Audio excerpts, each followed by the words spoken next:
नमस्कार मित्रों, स्वागत है आपका एक बार फिर। हमारी पृथ्वी पर अनेक जीव जंतु हैं और अनेक प्रकार के कीड़े मकोड़े हैं, जिनमें से कुछ बड़े जीव हैं और कुछ छोटे। इनमें से कुछ ऐसे जीव हैं जिनको हम मनुष्य मारकर खाते हैं।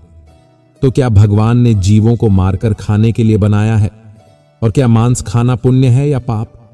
आज मैं आपको यही बताऊंगा कि जीवों को मारकर खाने से पाप लगता है या नहीं। जैसे पशु पक्षी, भेड़, बकरी, मुर्गा आदि समस्त प्राणियों को मारकर खाने से मनुष्य को बुढ़ापे में कौन से पाप भुगतने पड़ते हैं। आइए जानते हैं कि जीव जंतुओं को मारकर खाना कितना सही है और कितना गलत। ऐसे करने वालों को नरक में कौन सी सजा मिलती है। आजकल दुनिया में ऐसे करोड़ों लोग मिल जाएंगे जो मांस खाते हैं और मांस खाने को सही मानते हैं। वे कहते हैं कि यदि हम इन जीवों को नहीं खाएंगे तो इनकी संख्या बढ़ जाएगी और भगवान ने इन जीवों को हमें खाने के लिए ही बनाया है, इसीलिए इन्हें खाने से हमें कोई पाप नहीं लगता। और कुछ लोग ऐसे भी हैं जो जीवों को मारकर खाने को पाप मानते हैं और उनका कहना है कि मांस खाने से पाप लगता है और मांस खाने वालों की पूजा ईश्वर स्वीकार नहीं करते हैं। आज मैं आपको एक कथा के माध्यम से बताऊंगा कि मांस खाना कितना सही है और कितना गलत, और भगवान ने मांस खाने वालों के बारे में क्या बताया है। मित्रों, एक बार नारद जी भगवान यमराज से मिलने के लिए जाते हैं और भगवान यमराज से पूछते हैं, हे प्रभु, जब मैं देवलोक आ रहा था तो मैंने देखा कि पृथ्वी लोक पर अनेक मनुष्य छोटे छोटे जीवों को मारकर उन्हें अपना भोजन बनाते हैं। यह देखकर मेरे मन में एक प्रश्न उठा है और मैं चाहती हूं कि आप मेरे प्रश्न का उत्तर दें। भगवान यमराज ने कहा, हे नारद, तुम्हारे मन में कौन सा प्रश्न उठा है? निश्चिंत होकर बताओ। नारद जी ने कहा, प्रभु, क्या छोटे छोटे जीवों को मारकर खाना पाप है या पुण्य?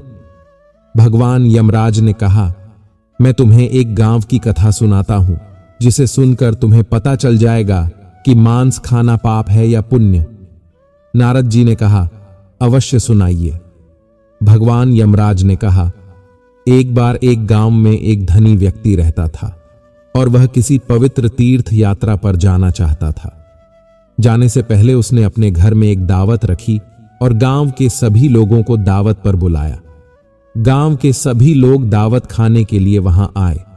दावत में उसने दो तरह के भोजन बनवाए थे, एक शाकाहारी और दूसरा मांसाहारी। मांसाहारी भोजन में उसने बकरी, मुर्गा, मछलियां आदि बनवाई थी। सभी गांव वालों को बकरी, मुर्गा और मछली का मांस परोसा गया। गांव वालों ने इसे बहुत चाव से खाया, लेकिन जो लोग मांस खाना पाप मानते थे उन्होंने शाकाहारी भोजन खाया। सभी के भोजन करने के बाद उस धनी आदमी ने देखा कि कुछ गांव वालों ने मांस खा लिया, जबकि कुछ ने इसे हाथ भी नहीं लगाया। यह देखकर धनी आदमी ने सभी को एक जगह बिठाया और कहा, यह मांस, मछलियां और छोटे जीव भगवान ने हमें खाने के लिए ही बनाए हैं, ताकि हम उन्हें मारकर खा सकें। भगवान ने अन्य भोजन के साथ साथ मछलियां और छोटे छोटे जीवों को मनुष्यों के भोजन के लिए जन्म दिया है। उस धनी व्यक्ति की यह बात सुनकर गांव के एक 15 साल के लड़के ने कहा, श्रीमान जी, आप गलत कह रहे हैं। उस लड़के की बात सुनकर वहां उपस्थित सभी लोग आश्चर्यचकित हो गए। धनी व्यक्ति ने पूछा, बेटे, तुम्हारा कहने का मतलब क्या है? लड़के ने कहा, श्रीमान जी, समस्त जीवों को परमात्मा ने बनाया है, लेकिन उन्हें मारकर खाने के लिए नहीं। ये जीव जंतु भी पृथ्वी पर हमारे जैसे ही जन्म लेते हैं और मरते हैं। जिस तरह मनुष्यों को चोट लगने पर पीड़ा होती है, उसी तरह उन्हें भी होती है। संसार में कोई भी प्राणी किसी अन्य प्राणी से श्रेष्ठ नहीं है। लड़के की बात सुनकर धनी आदमी का मुंह बंद हो गया और सभी लोग लड़के से सहमत हो गए। फिर भगवान यमराज ने नारद जी से कहा, सुनो, मैं तुम्हें भगवान श्री कृष्ण का एक और उपदेश सुनाता हूं, जिससे तुम्हें पता चल जाएगा कि मांस खाना पाप है या पुण्य। नारद जी ने कहा, सुनाइए प्रभु। भगवान यमराज ने कहा, इस कथा को पूरा ध्यान से सुनना, नहीं तो कथा आपकी समझ में नहीं आएगी, क्योंकि आधी अधूरी कथा सुनने वाले लोग ही मांस मछली और छोटे जीवों को मारकर खाते हैं। जो कथा को पूरी सुनता है वह जीवन में ऐसा पाप कभी नहीं करता है। तब नारद जी ने कहा, जी प्रभु, आप कथा सुनाइए। भगवान यमराज बोले, एक बार भगवान श्री कृष्ण एक पेड़ के नीचे बैठकर मुरली बजा रहे थे। तभी एक हिरण तेजी से भागता हुआ श्री कृष्ण जी के पास आया और उनके पीछे छुप गया। वह हिरण बहुत भयभीत था। उस भयभीत हिरण को देखकर श्री कृष्ण जी ने बांसुरी बजाना बंद कर दिया और उस हिरण से पूछा, हे मृग, तुम इतने डरे हुए क्यों हो? तुम्हें क्या परेशानी है और किसके डर से तुम मेरे पीछे छुपे हुए हो? भगवान श्री कृष्ण हिरण से यह पूछ ही रहे थे। तभी वहां पर एक शिकारी आ पहुंचा जिसके हाथ में धनुष और बाण थे, और शिकारी ने श्री कृष्ण जी से कहा, हे बालक, इस हिरण को मुझे दे दो। मैं इसे अपना शिकार बनाने के लिए इसका पीछा काफी दूर से कर रहा हूं, इसलिए इस हिरण पर मेरा अधिकार है और यह मेरा शिकार है। तब उस शिकारी से भगवान श्री कृष्ण ने कहा, किसी भी जीव पर किसी का अधिकार नहीं होता, हर प्राणी पर केवल उसका ही अधिकार होता है। फिर शिकारी कहता है, नहीं, इस हिरण पर मेरा अधिकार है और मैं इसका शिकार करके इसे मारकर खाऊंगा। तब श्री कृष्ण उस शिकारी से कहते हैं, किसी प्राणी को मारकर खाने का अधिकार तुम्हें किसने दिया? इसे मारने का अधिकार तो उसको भी नहीं है जिसने इसे जन्म दिया है। किसी भी जीव को मारना पाप है। क्या तुम इस बात को नहीं मानते हो? तब शिकारी कहता है, हे बालक, किसी जीव के मांस का भोजन करना पाप नहीं है। जीवों को मारकर मैं उन्हें इस मोह माया से मुक्त करता हूं, फिर ऐसा करना पाप कैसे हो सकता है? और वैसे भी यदि मैं नहीं खाऊंगा तो कोई ना कोई तो इसे मारकर खाएगा ही। और अगर जीवों को मारना पाप है तो राजा लोग इनका शिकार क्यों करते हैं? इस बात को सुनकर श्री कृष्ण समझ गए कि इसकी बुद्धि शिकार करते करते और मांस खाते खाते मंद पड़ गई है और इसे पाप और पुण्य का ज्ञान नहीं है। तब भगवान श्री कृष्ण उस शिकारी को एक कहानी सुनाते हुए कहते हैं, हे वत्स, इस कहानी को ध्यान से सुनना कि लोग जीवों का शिकार क्यों करते हैं और मांस क्यों खाते हैं और इसे खाने से हमें कौन सा पाप भुगतना पड़ता है। तब कहानी सुनाते हुए श्री कृष्ण जी कहते हैं, मगध देश में एक बार भयंकर अकाल पड़ा था। लोगों की फसलें पूरी तरह से नष्ट हो गई थीं और वहां सभी लोग भूख से मरने लगे थे। वहां के राजा को इस बात की बहुत चिंता हुई कि लोग भूख से मर रहे हैं और उन्हें इस भूखमरी से कैसे बचाया जाए। तब राजा ने एक सभा लगाई और अपने मंत्री से पूछा कि लोगों को इस भूखमरी से कैसे बचाया जाए। राजा की बात सुनकर सभा में उपस्थित सभी मंत्री सोच में पड़ गए कि इसका उपाय क्या है। तब उस सभा में एक मांस खाने वाला व्यक्ति बैठा था। उसने सोचा कि मांस को भोजन में शामिल करने का यह अच्छा मौका है। यदि राजा की अनुमति मिल गई तो हम जीवों को मारकर अपना भोजन बना सकेंगे और मनमानी करेंगे, कोई रोक टोक भी नहीं होगी। उसने राजा को सुझाव देते हुए कहा, महाराज, इस भूखमरी से बचने का एक विकल्प है। क्यों ना हम जीवों को मारकर उनका मांस खाएं। इससे भूखमरी का संकट भी दूर हो जाएगा और इसमें धन भी खर्च नहीं होगा और हमारा पेट भी भर जाएगा। सभा में बैठे सभी लोगों को यह बात सही लगी और सबने बोला, महाराज, भूखमरी से बचने का यही एक विकल्प है। लेकिन राजा के महामंत्री को यह बात बिल्कुल सही नहीं लगी और वे चुपचाप बैठे रहे। तब राजा ने पूछा, महामंत्री, आप चुप क्यों बैठे हैं? महामंत्री ने कहा, महाराज, जीवों को मारकर खाना सही नहीं है और मैं अपनी राय आपको कल दूंगा। रात होते ही महामंत्री उस व्यक्ति के घर गए जिसने मांस खाने की बात कही थी।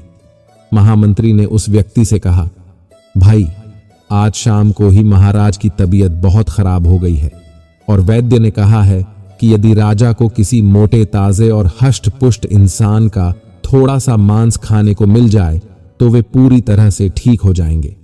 तुम हष्ट-पुष्ट और मोटे ताजे हो, इसलिए मैं आपका मांस लेने आया हूं। मुझे विश्वास है कि आप राजा को बचाने के लिए हमें अपना मांस जरूर देंगे। महाराज ने इसीलिए हमें यहां भेजा है। आपको इसके बदले जितना धन चाहिए मैं उतना धन देने को तैयार हूं, बस आप अपने शरीर से थोड़ा सा मांस हमें दे दें। मंत्री की यह बात सुनकर वह आदमी बहुत डर गया और वह भागता हुआ अपने घर के अंदर गया और अपने घर से 1,00,000 सुवर्ण मुद्राएं लाकर महामंत्री को दे दिया और कहा, आप मेरे शरीर के मांस के बदले यह 1,00,000 स्वर्ण मुद्राएं ले लीजिए और इन स्वर्ण मुद्राओं से किसी और का मांस खरीद लीजिए। फिर महामंत्री बोले, नहीं भाई, राजा ने तुम्हारा ही मांस लाने को कहा है, क्योंकि तुम बहुत हष्ट-पुष्ट हो और थोड़ा सा मांस देने से तुम्हारा कुछ नहीं बिगड़ेगा और राजा की जान भी बच जाएगी। इसके बदले राजा तुम्हें मंत्री का पद भी देंगे। यह सुनकर वह व्यक्ति महामंत्री के पैर पकड़कर बोला, मंत्री जी, मुझे माफ कर दो, मैं अपने शरीर का मांस नहीं दे सकता। इतना कहकर वह वहां से भागने लगा। मंत्री ने कहा, तुम्हें यहां से भागने की कोई जरूरत नहीं है। यदि तुम अपना मांस नहीं देना चाहते तो मत दो, मैं तुम्हारी यह 1,00,000 स्वर्ण मुद्राएं लेकर जा रहा हूं। इतना कहकर महामंत्री वहां से चले गए। इसी प्रकार एक एक करके महामंत्री सभी के घर गए और सबसे इसी तरह अपने शरीर से थोड़ा मांस देने का आग्रह किया, लेकिन सबने मांस के बदले अपने अपने घर से मुद्राएं दी। किसी ने 1,00,000 तो किसी ने 2,00,000 मुद्राएं दी, लेकिन अपने शरीर से मांस किसी ने नहीं दिया। फिर महामंत्री उन मुद्राओं को लेकर अपने घर चले गए। अगले दिन सुबह सुबह सारे लोग राजा को देखने उसके महल पहुंचे और महामंत्री भी उन मुद्राओं को लेकर राजा के दरबार में पहुंचे और उन मुद्राओं को राजा के सामने रख दिया। पैसों को देखकर राजा बोले, महामंत्री, आप इतने सारे पैसे कहां से लाए हैं? तब महामंत्री ने राजा को मांस वाली पूरी बात बताई और कहा, महाराज, मैं इन लोगों के घर गया था और झूठ मूठ में बोला कि राजा की तबीयत बहुत खराब है और उन्हें थोड़े से मांस की जरूरत है। इस तरह मैंने सबके घर जाकर यही बात कही, लेकिन सबने मांस देने से मना कर दिया और इसके बदले ये मुद्राएं दे दी। महामंत्री ने कहा, महाराज, अब आप ही सोचिए कि जब इंसान अपना थोड़ा सा मांस नहीं दे सकता तो हम जीवित जानवरों को मारकर खाएंगे तो उन जीवों को कितना दर्द होगा। महामंत्री की इस बात को सुनकर राजा को यह बात समझ आ गई थी कि हमें जीवों को मारकर नहीं खाना चाहिए। इस प्रकार भगवान श्री कृष्ण ने उस शिकारी से कहा, यह कहानी सुनकर तुम्हें समझ आ गया होगा कि अपना शरीर सबको प्रिय होता है, चाहे वह कोई मनुष्य हो या कोई जीव, और सबके प्राण उतने ही मूल्यवान होते हैं जितने कि तुम्हारे। इसलिए हमें किसी को मारकर नहीं खाना चाहिए, क्योंकि यदि मनुष्य को कोई चोट पहुंचाता है तो उसे बहुत दर्द होता है, परंतु दूसरे जीवों को मारने में वह एक पल भी नहीं लगाता। और जिस तरह तुम इस हिरण को मार रहे हो, इसी तरह यदि कोई तुम्हें अपना शिकार बनाए और तुम्हें मारकर खा जाए तो कैसा होगा। जिस दिन तुम्हें भी कोई बड़ा जानवर शिकार करेगा, उस दिन जिंदगी की कीमत समझ में आ जाएगी। श्री कृष्ण की यह बात सुनकर उस शिकारी की आंखों में आंसू आ गए और उसने कहा, अब से मैं मांस खाना छोड़ दूंगा। मित्रों, मैं उम्मीद करता हूं कि भगवान मांस खाने वाले लोगों की मानसिकता को बदलें, क्योंकि कुछ लोगों को लगता है कि मांस खाना पाप नहीं है और वे कहते हैं, मैं तो खरीद कर खाता हूं इसलिए मुझे पाप नहीं लगेगा। पर ऐसा नहीं है। पाप सबको लगता है, चाहे आप खरीद कर खाएं या जीवों को मार कर खाएं। इसलिए हमें मांस नहीं खाना चाहिए, क्योंकि मांस खाने वाले की प्रार्थना ईश्वर स्वीकार नहीं करते हैं। और मांस खाने वाले लोगों को यह समझना चाहिए कि छोटे से लेकर बड़े जीवों तक सभी को ईश्वर ने अपना जीवन जीने का अधिकार दिया है। उनका जीवन नष्ट ना करें। अपने थोड़े से स्वाद के लिए उन्हें मारकर न खाएं, क्योंकि खाने के लिए ईश्वर ने आपको फल, फूल और सब्जियां दी हैं। मित्रों, उम्मीद करता हूं कि आपको यह वीडियो जरूर पसंद आई होगी, इसलिए वीडियो को लाइक करके चैनल को सब्सक्राइब कर लेना। बोलो जय श्री कृष्ण।